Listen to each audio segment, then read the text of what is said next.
only 93 miles from Florida and just 13 from the Bahamas. But like the smoke that coils from its legendary cigars, the Republic of Cuba exists in a time and space all its own.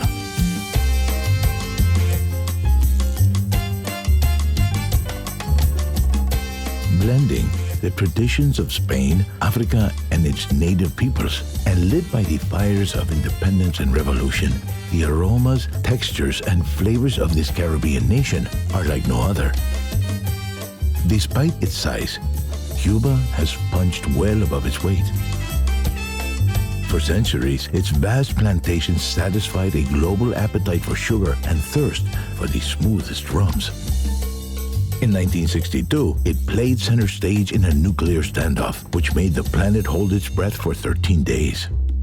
And through it all, its infectious rhythms taught the world how to move its hips. Few cities can stir the imagination like Cuba's capital, Havana, a city preserved by forts and citadels, a 5-mile seawall, and an imposed embargo which held back the excesses of the 20th century for over 50 years.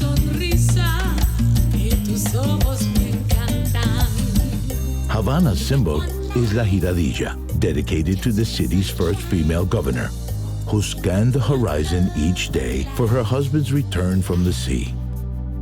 400 years later, she continues to wait high above the Castillo de la Real Fuerza, the city's original fort.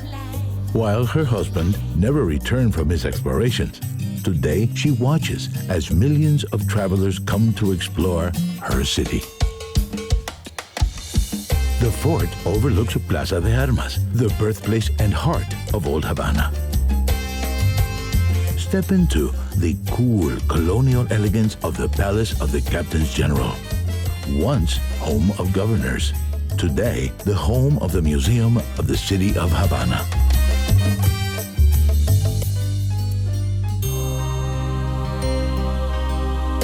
Browse the vintage books and posters in Plaza de Armas. Take the short walk to the Plaza de la Catedral, where fortunes are told and salsa spills from beneath the arches. Made from blocks of coral cut from the ocean floor, the Cathedral of St. Christopher is a Cuban Baroque masterpiece that has been called music set in stone. For 100 years was also the resting place of Columbus, who claimed the fertile lands for Spain in 1492. Another of the old town squares is Plaza de San Francisco, which has changed little since the days when the crews of passing galleons filled their barrels at the Fountain of the Lions. A more recent addition to the square is La Conversación, a statue that reminds us to keep the need for dialogue in contemporary society. Cubans, however, need little reminding of the importance of such simple pleasures. In a world where our heads are increasingly bowed to the smartphone, this is a city where people still walk with their heads held high.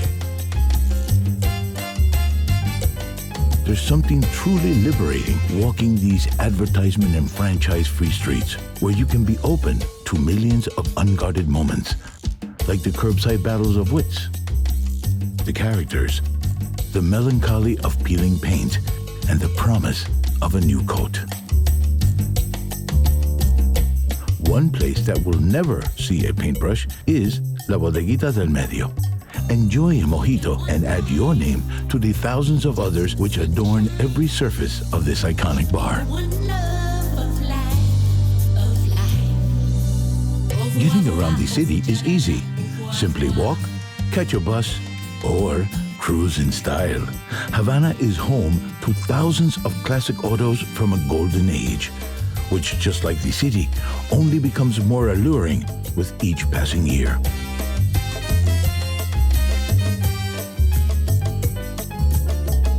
Head west, and you'll soon see the majestic dome, El Capitolio, rise over central Havana. The streets here are lined with some of Havana's finest architectural treasures, such as the Great Theater of Havana and the National Museum of Fine Arts.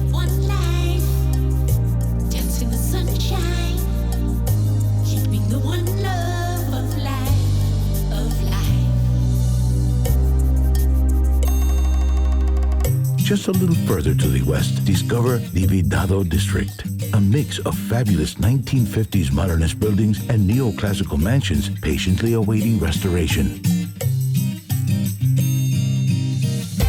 Explore the markets, then join ice cream-loving locals at Copilia, Havana's futuristic temple to the multi-scoop. The Vedado is also home to the University of Havana, a hotbed of inquiry and dissent for almost 300 years.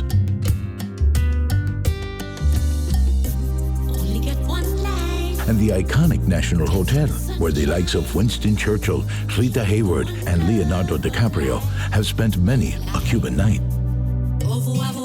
While the streets of Havana give the city its pulse, it's on the Malecón where you'll find its soul. Extending for miles along Havana's northern shores, this is where the city comes to meet, romance, and dream, and perhaps catch a little dinner. At the Malecón's eastern end, look out across the mouth of the Havana harbor, from Fort San Salvador to its big brother, Morro Castle. For centuries, these two guardians were linked by a giant chain, which could be pulled tight to keep marauding ships at bay. While you're near the Malecón's eastern end, visit the Museum of the Revolution, housed in the former presidential palace of deposed dictator Batista.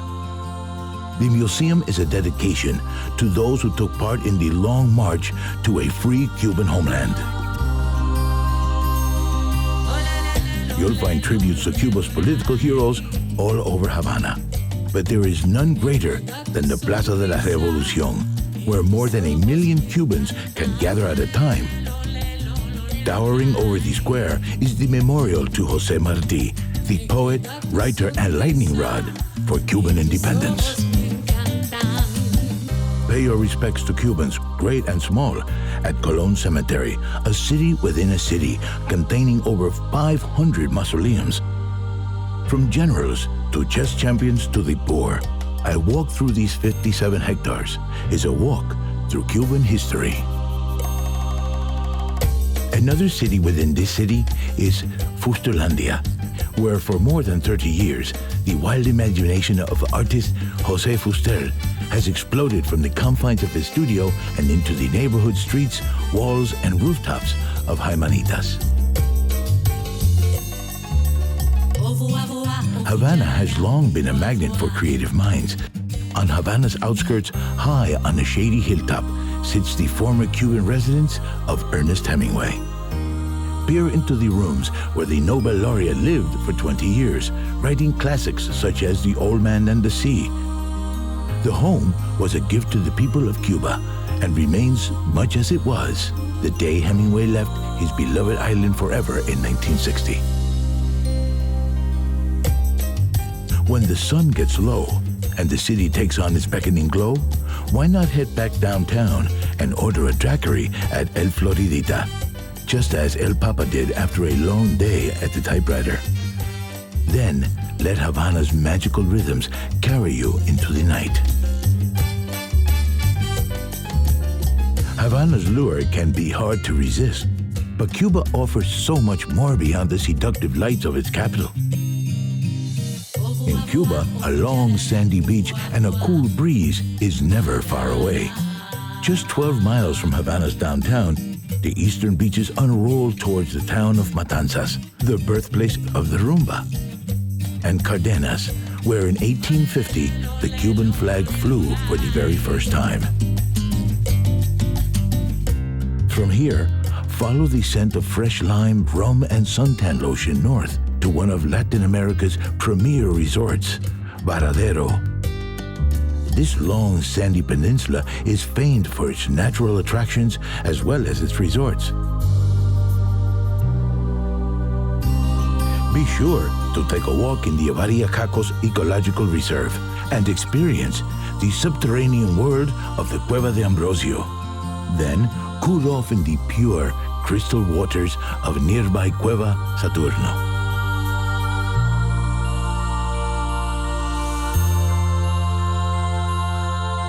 After exploring the northern coastline, turn south towards Cuba's heartland.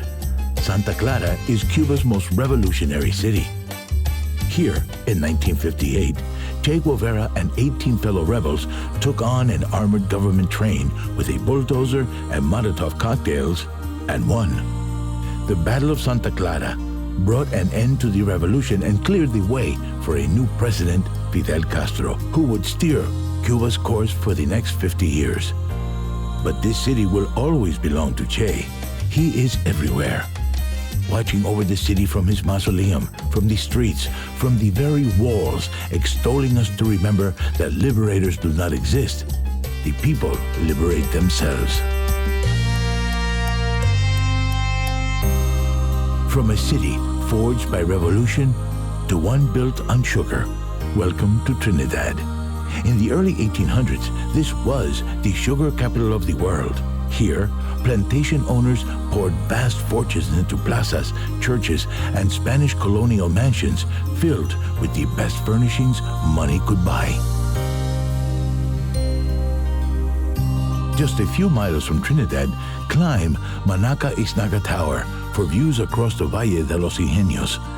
Here, for as far as the eye can see, thousands of workers once cut sugarcane, while more than 50 mills squeezed out its sweet liquid gold. Trinidad is surrounded by other riches too. Relax on southern Cuba's finest stretch of sand, Playa Ancon. Then follow the rural back roads that lead to the cool heights of the Sierra de Escambre.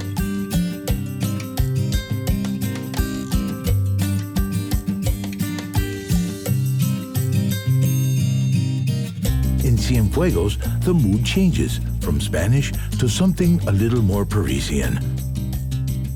This is the only Cuban city founded by the French, and it shows.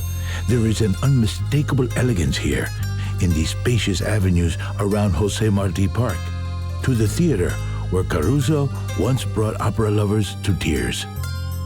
You'll find it amid the lavish dining room and rooftop terrace of the Palacio de Valle, and in the seaside homes of Punta Gorda.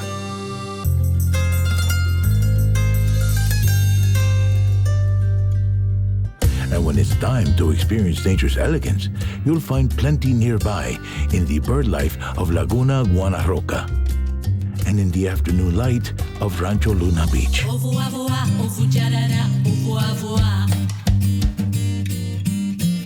After exploring Cienfuegos, why not just keep going? Because there's so much more to discover in this country, which opens to the world more each day. Sometimes it's hard to know whether Cuba is awakening to the world or if the world is awakening to Cuba. Whatever your politics, it's easy to admire this island nation that has proudly gone its own way. Cuba may still have one foot firmly in the past, but as the world tumbles forward into tomorrow, we can be thankful for the many things it has not let go.